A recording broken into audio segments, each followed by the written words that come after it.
तो गाइस आज मैं एक्सप्लेन करूंगा god of martial art episode 7। तो अगर आपने हमारे किसी भी एपिसोड को मिस कर दिया तो एक बार चैनल के प्लेलिस्ट या डिस्क्रिप्शन बॉक्स में जाकर वहां पर चेकआउट जरूर करें। तो चलिए बिना किसी देरी की आज की वीडियो की एक्सप्लेनेशन को स्टार्ट करते हैं। तो इस एपिसोड की स्टार्टिंग वहीं से होती है जहां से पिछला एपिसोड खत्म हुआ था। पिछले एपिसोड के एंड में देखा था नीफेंग और सी फैमिली के एल्डर के बीच में फाइट हुई थी, जिसमें नीफेंग ने एक ही अटैक में उस ब्लड चेंजिंग रियलम के कल्टीवेटर को जान से मार दिया था और वह कल्टीवेटर वहीं पर मरकर जमीन पर गिर जाता है।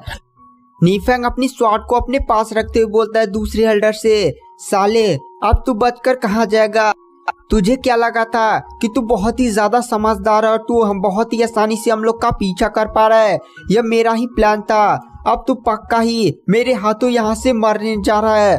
वहां पर दूसरा एल्डर काफी ज्यादा शॉक था क्योंकि नीफेंग ने जिस एल्डर को मारा था ना, वो एल्डर इससे भी ज्यादा पावरफुल था। वहां पर वो बंदा तुरंत झुककर नीफेंग से माफी मांगने लगता और कहता, नीफेंग भाई मुझे माफ कर दो, मैं तो पर वहां पर नीफेंग उससे कहता है, तू मुझे यहाँ पर मारने आया था ना, अब चल। नीफेंग तुरंत अपनी स्वॉर्ड निकालता और एक ही झटके में उस बंदे को वहां पर मार देता है। उसके बाद हमें सीन शिफ्ट किया जाता है। नीफेंग का जो जहाज होता है ना फिर से समुद्र में आगे बढ़ने लगता है। तभी जो नीफेंग के साथ आए हुए बंदे होते हैं उन्हीं में से एक बंदा बोलता है, अरे भाई नीफेंग भाई तो काफी ज्यादा टैलेंटेड होते जा रहे हैं यार। जब से उनकी बॉडी के अंदर से हीट पॉइजन निकला है ना और जब से उनकी कंडीशन ठीक हुई है वो बहुत ही ज्यादा टैलेंटेड हो गए हैं। वो इस टाइम ओपनिंग चक्र रियलम पर है, बहुत ही आसानी से वो एक ब्लड चेंजिंग रियलम के कल्टीवेटर को मारने में कामयाब हो जाते हैं। तभी हमें दिखाया जाता है वो बंदे एक दिशा में देखते हैं और कहते हैं कोई बंदा हमारा पीछा कर रहा है। उसके बाद वो लोग उस डायरेक्शन में देखने लगते हैं। वहां पर एक बंदा दूरबीन से उन्हीं पर नजर रख रहा होता है। गाइस ये पायरेट का खबरी होता है, मतलब डाकू का खबरी होता है। उसके बाद नीफेंग को वो लोग जाकर इन्फॉर्म कर देते हैं। नीफेंग भी बाहर निकलता है। तभी वहां पर एक बंदा बोलता है, लगता है हम लोग पायरेट्स के इलाके में आ रहे हैं और पायरेट्स हमसे कभी से पीछा कर रहे हैं। पायरेट्स में जो उनका लीडर होंग टियान है ना वो काफी ज्यादा पावरफुल है और वह पूरे पायरेट्स में ना सबसे ज्यादा पावरफुल कल्टीवेटर है। उसकी कल्टीवेशन ब्लड चेंजिंग रियलम से ऊपर बॉडी रिन्यूएबल रियलम पर जा चुकी है। वहां पर नीफेंग बोलता है, हमारे ऊपर अगर किसी भी पायरेट्स ने अटैक किया ना वो पायरेट्स जिंदा बचकर वापस नहीं जाना चाहिए। हमारी फैमिली के थर्ड एल्डर यानी मेरे थर्ड अंकल को इन्हीं पायरेट्स के लीडर होंग टियान ने ही मारा है। वहां पर नीफेंग की बातों को सुनकर सारे लोग काफी ज्यादा शॉक हो जाते हैं और कहते हैं ये कैसे हो सकता है नीफेंग? हमारी फैमिली के थर्ड एल्डर कुछ प्रीशियस सामान लेकर समुद्र रास्ते हमारे सेक्ट ही आ रहे होते हैं, बट वो सीप अचानक से गायब हो चुकी थी। बट अब तुम कह रहे हो कि हमारे फैमिली के थर्ड एल्डर को उस पायरेट्स के लीडर होंग टियान ने ही मारा है। वहां पर नीफेंग बोलता है, तुम ही सोचो इस समुद्र में आखिर कौन इतना ज्यादा पावरफुल है जो हमारी फैमिली के थर्ड एल्डर को मार सकता है। उनकी भी कल्टीवेशन बॉडी रिन्यूएबल रियलम पर थी। और गाइस मैं आपको यहाँ पर कल्टीवेशन लेवल के बारे में बताता हूँ। पहला होता है ओपनिंग चक्रा रियलम, दूसरा ब्लड चेंजिंग रियलम, उसके ऊपर होता है बॉडी रिन्यूएबल रियलम। और इन सभी लेवल्स में 3 सब लेवल होते हैं, लो, मिड और एकदम पीक।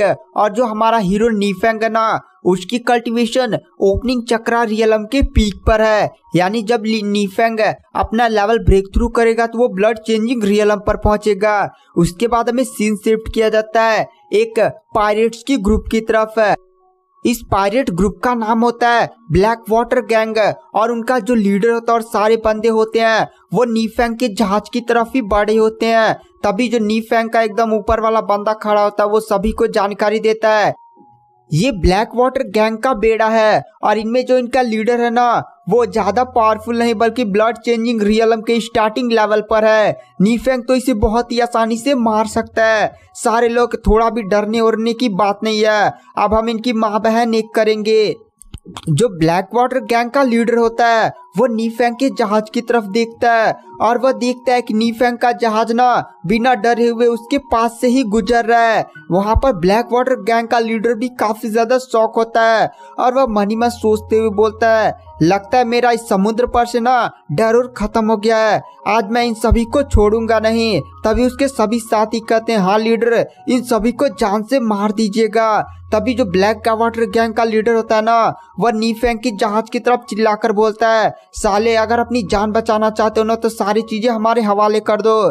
तभी नीफेंग के जहाज पर से एक बंदा बोलता है, अबे हिम्मत है तो जहाज पर आना, उसके बाद हम तेरे को बताते हैं।